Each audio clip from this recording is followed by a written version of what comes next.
Are you ready for some good news? Jesus took the wrath of God against your sin, so you can be assured God is utterly, forever favorable toward you. 2 Kings chapter 1, verse 10, but Elijah answered the captain of 50, if I am a man of God, let fire come down from heaven and consume you and your 50.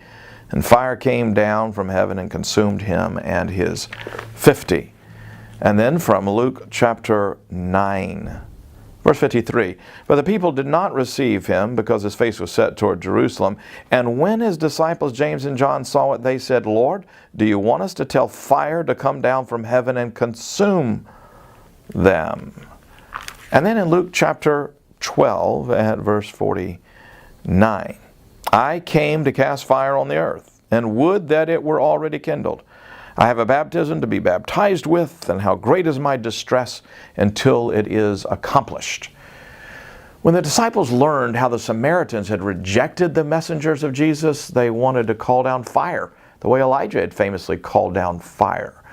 But instead of endorsing the disciples' Samaritan rebuking plan, Jesus did the opposite. He rebuked the disciples.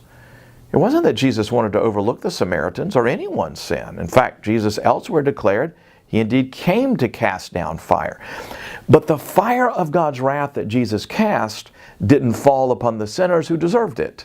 The fire fell on Jesus as he hung on the cross. Jesus took the wrath of God on behalf of all who would receive his grace.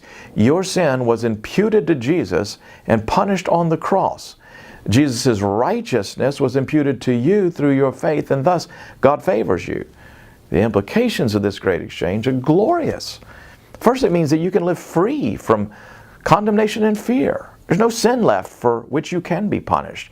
It'd be unjust for God to punish two people for the same crime, so you can be sure that the God of all justice will not treat you unjustly by punishing you also.